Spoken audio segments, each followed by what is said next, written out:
Today, as President Trump calls out nations for failing on drug control, we're asking, what is the true cost of disorder, not just, in our own neighborhoods, but on the global stage? Welcome to the deep dive. We take your sources and really unpack the crucial insights. Yeah. Our mission today is to understand how public order impacts everything, from your daily commute right up to international stability. We're drawing from the latest news on global drug trafficking, but also some really in-depth analyses of urban crime and international diplomacy. It's a truly fascinating and timely deep dive, and you've given us a stack of compelling sources. We'll be moving from, detailed urban policy arguments highlighting the essential need for order in our cities, Right. to international relations studies that really dissect how nations navigate peace and conflict.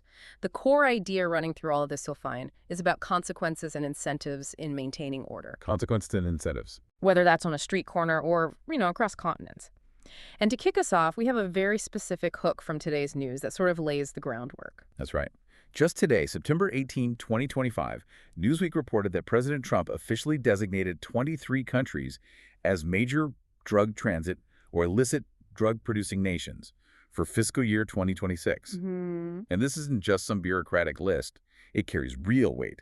5 of those countries, Colombia, Venezuela, Afghanistan, Bolivia, and Burma, also known as Myanmar, were specifically flagged for having failed demonstrably to meet their counter-narcotics obligations. Failed demonstrably. That's strong language. It is, and it's not just a label. It carries real consequences. It could affect tourism, business, and it definitely signals Washington's intent to hold these nations accountable. Right. It shows there are real repercussions, or at least intended repercussions, for failing to maintain order in that specific area. It's truly striking to see those international ramifications laid out like that. But if this battle for order is so critical on the global stage, how do these same principles play out, when we look closer to home, in our own communities? Yeah. Our source, No Opinion, makes a really powerful argument about the critical importance of public order right here in our cities. Absolutely. The article emphasizes that thriving cities, especially the dense, walkable ones we often value, simply cannot function without public order. It's foundational. It draws a stark contrast, for example, between the feeling of safety in places like Tokyo, which has this incredibly low homicide rate, something like 0.46 per 100,000 people. Wow, 0.46. And the concerns in some U.S. cities, even a major hub like New York City, for comparison, had a homicide rate around 4.6 per 100,000 back in 2023. So 10 times higher. 10 times Tokyo's rate. And this isn't just a statistic, right? It fundamentally shapes how people live, where they feel safe going, how they interact with public spaces. And No Opinion gives us some truly chilling examples of what this disorder actually looks like. It brings it down to a very human level. Take the murder of Irina Zurutska, an immigrant refugee. The source recounts how the discussion around her death quickly became, unhelpful. Some accounts blamed racial groups, others expressed sympathy for the perpetrator. Yeah, a lot of noise. But the core insight, as the source argues it, is about a broken justice system. One that repeatedly releases repeat offenders, even criminally insane individuals, back onto the streets. Yeah. It creates this climate of risk for everyone. Precisely. And the source doesn't shy away from detailing a, frankly, disturbing pattern of incidents just on public transit alone. Right. Multiple stabbings on the Bay Area's BART train system, that mass shooting on an NYC train in 2022. I remember that. And just shocking acts of violence, like an Asian woman being pushed onto the tracks to her death, or a sleeping woman set on fire in 2024. And these, alongside countless other crimes on public transit that often go unreported. The source points out this was particularly bad during periods like the anti-Asian hate crime wave in 2021. It all paints this picture of a pervasive threat, an environment where people just feel increasingly vulnerable.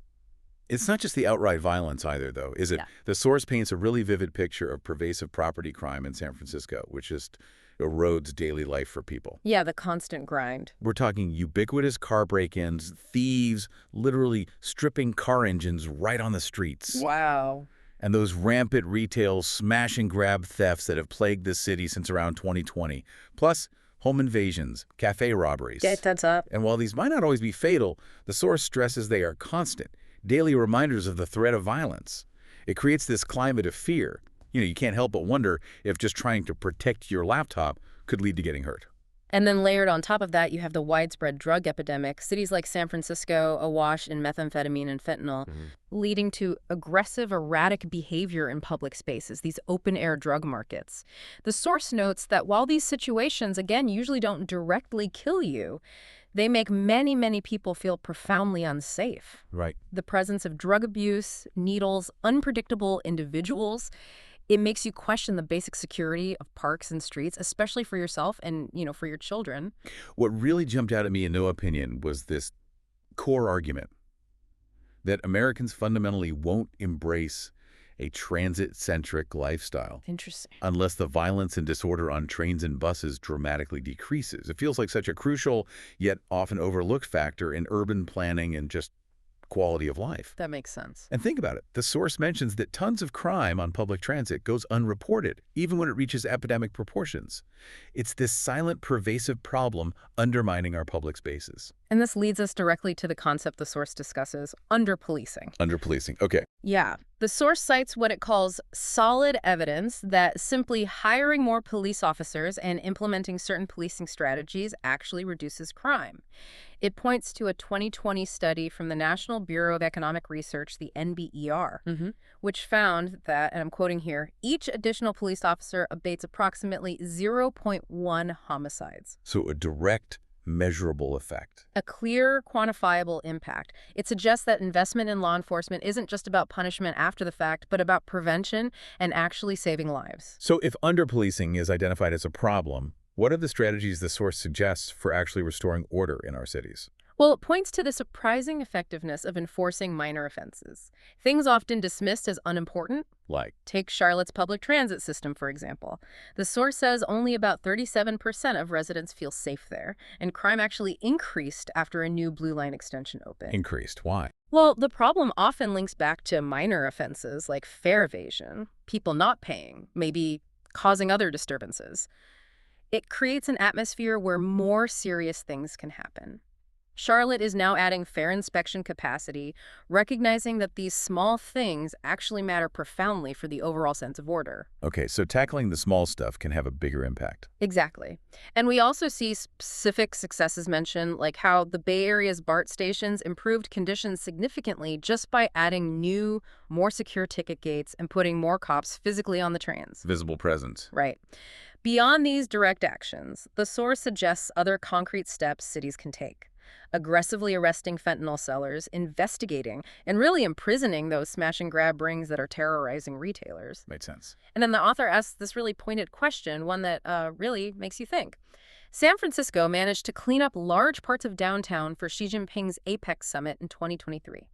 Reports said it was noticeably nicer, cleaner, safer. I remember reading about that. So the question is, if they can do it for a visiting foreign dignitary, why can't they do it every single day for their own regular, law-abiding, tax-paying citizens? Oof.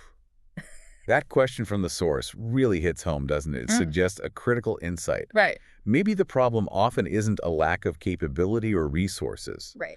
but fundamentally a question of political will and priorities when it comes to maintaining public order for its own people. That seems to be the implication, and it all feeds into what No Opinion calls a virtuous cycle. Okay. More people feeling safe and actually going out, walking around, using public spaces, that in itself deters crime, which in turn makes even more people feel safe enough to go out. So safety breeds more safety. Exactly. The fundamental takeaway from the source is that public order requires the enforcement of basic minima of acceptable conduct, and it explicitly states this is, quote, pretty much the opposite of the agenda favored by many progressive district attorneys. So the source draws a direct line there. It does. It's presenting a powerful argument about the practical realities, as it sees them, of urban governance and crime reduction. It's truly eye-opening to see how these dynamics of order and consequence play out, or are argued to play out, in our cities. But if maintaining this sense of order is so vital at home, are these same principles at work on the international stage? And how does that connect back to our initial news item about global drug trafficking? It absolutely does connect. Our Carnegie Corporation source, The Price of Peace, introduces this core concept of incentives and sanctions, Yeah. what are often called carrots and sticks, There's in six, right? as crucial tools to prevent deadly conflict and influence international behavior. It's really about creating a predictable global environment where actions have clear repercussions, much like, ideally, a well-functioning local justice system. And the consequences for international misbehavior, let's say, are very real, as highlighted by President Trump's designations for fiscal year 2026 we mentioned earlier. For the first time in nearly 30 years, Colombia was added to that list, facing a reconsider travel alert because of a surge in coca cultivation. Venezuela is under a severe level 4 do not travel advisory for its failed demonstrably counter-narcotics obligations. These aren't small things. They have real impact. No, this isn't just talk. It's Washington, in this case, holding nations accountable with genuine economic and diplomatic repercussions that can affect ordinary citizens in those countries. And what's fascinating here, and something that the Carnegie source really digs into, is the potential moral hazard trap that incentives can sometimes create. Moral hazard trap. Explain that. This is where offering rewards, the carrots, might inadvertently end up rewarding bad behavior or rewarding intransigence, basically encouraging a country to act up just to get paid off to stuff. Okay, I see the problem. The source actually references Senator John McCain's famous criticism of the Clinton administration's policy towards North Korea back in the day. He called it a carrots and carrots policy, All carrots, no stick. arguing they could have given less and received more, or that really nothing short of North Korea's full compliance should have been accepted before rewards were given. That's a critical point. But given how complex international relations are, how do policymakers realistically mitigate this moral hazard trap you mentioned? How do you make sure incentives don't accidentally encourage more bad behavior? It seems like a really fine line to walk. It truly is. The Carnegie analysis suggests that, interestingly, much like with domestic crime, a high probability of swift punishment for wrongdoing is key internationally as well. Swift punishment. This, mirroring what the urban policy source argued, comes from more policing but on a global scale. That translates to effective enforcement mechanisms and increasing the chance that an international, quote, cop will be available for swift action when rules are broken. No, consistency and credible consequences. Exactly. It's about making the threat of consequences believable. But this raises an important question. How do you get nations to change their behavior without always resorting to conflict or purely punitive measures? Is there another way? That's where the power of conditionality comes in, according to the Carnegie source. Conditionality. It's defined as forging these clear links between responsible behavior and the promise of greater reward, making cooperation more appealing than defiance. Oh, okay. This can subtly but powerfully influence a country's internal issues, too, by changing the cost-benefit calculation for its leaders. Think about it. Ukraine was persuaded to give up its nuclear weapons A huge decision. in exchange for economic assistance, better diplomatic relations, security assurances. Similarly, Taiwan and South Korea were apparently dissuaded from pursuing their own nuclear ambitions through comparable packages of incentives. These are major strategic shifts driven by carefully applied carrots. So it's about making the right choices financially and politically attractive, rather than just imposing demands from the outside. Precisely. Another powerful example the source gives is El Salvador. U.S. military aid cuts, specifically the Dodd-Leahy bill, provided a powerful spur to negotiations for the Salvadoran military. Why? Because they saw that aid could actually be cut. It wasn't just an empty threat. The threat was credible. Yes. And later, withholding $70 million in economic aid was explicitly linked to progress the government needed to make in voter registration. Tangible consequences for not complying. Okay. We also saw the U.S. threatening to place Pakistan on the terrorism list unless it stopped aiding militants in Punjab and Kashmir. And according to the source, Pakistan responded by halting aid to Sikhs and reducing support for Kashmiris. Direct cause and effect. It appears so. Even in Malawi, World Bank pressure combined with public calls helped convince the government to transition to a multi-party system and release political detainees. These are clear instances where incentives, often backed by credible sticks, led to significant change. It's clear, then, that while incentives are powerful tools, their effectiveness absolutely depends on how they're applied. It's not just what you offer, but how and when you offer it. Right. And whether there's a credible threat, a stick, behind it. That's the delicate balance, isn't it? The Carnegie source highlights that generally incentives create less resentment and obstinacy in the recipient compared to just using sanctions. They can make communication clearer, negotiations more likely to succeed. It makes sense.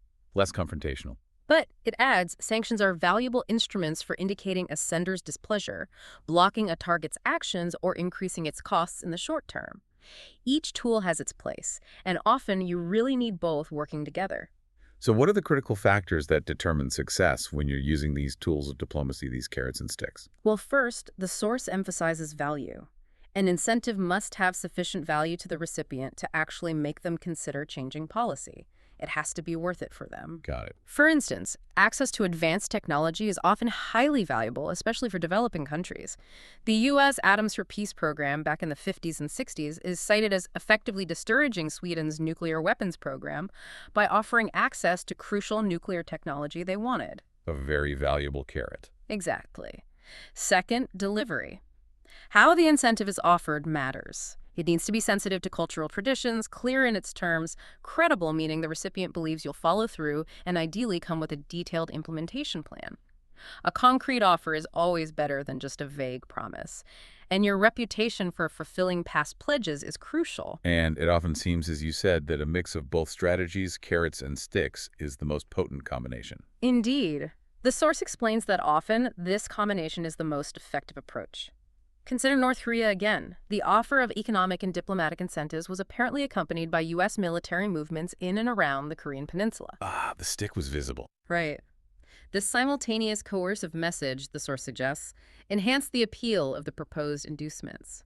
It made the carrot look tastier because the stick looked sharper. So deterrence, whether we're talking city streets or international relations, really works best when there are both clear inducements for cooperation and clear punishments for resistance. That's the argument. It's about making the choice for stability and peace the most rational, self-interested choice for the actor involved. This leads us to another interesting angle: the power of economic engagement itself. There's this long-held theory that simply increasing trade and commercial interaction can actually foster peace. It's a classic idea with real historical backing. As the 19th century British philosopher John Stuart Mill wrote, and the source quotes him, "It is commerce which is rapidly rendering war obsolete by strengthening and multiplying the personal interests which are in natural opposition to it." Shared economic interests reduce the appeal of conflict. That's the theory. The Clinton administration embraced this with its big emerging market strategy, aiming to strengthen engagement with nations like India. The idea was that trade and investment themselves could serve as an inducement for stable relations. Did it work? Well, the source points out that India's direct investment from the U.S. jumped from about $20 million in 1990 to over $1 million by 1993.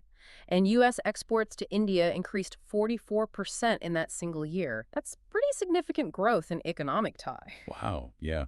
And the Carnegie source even offers a rather provocative idea for South Asia that really takes this concept of economic leverage to its logical conclusion. Yes, it floats the concept of debt for disarmament. Debt for disarmament. The suggestion is that major creditor nations like the G7 might consider writing off parts of Pakistan's substantial $26 billion debt. That's a lot of debt. In exchange for concrete commitments from Pakistan to reduce military spending and halt nuclear weapon development. So using debt relief is a massive peace incentive.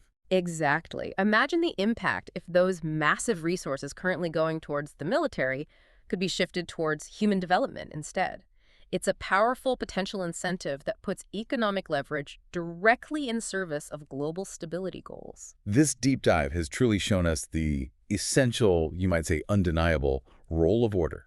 From the very streets of our cities to the complex high-stakes relations between nations. We've seen these direct links argued between clear rules, decisive enforcement, and strategically applied incentives in shaping behavior and maintaining stability. And whether we're talking about addressing rampant crime in our communities or working to prevent global conflict, the sources suggest that effective policy relies on a fundamental understanding of human behavior. That means providing appropriate consequences for negative actions and offering valuable, credible incentives for positive change. The sources seem to converge on the idea that a strong, consistent approach, one that reflects national interest but also a clear commitment to public order, is truly foundational for any prosperous society or stable international system. So here's something to consider as we wrap up.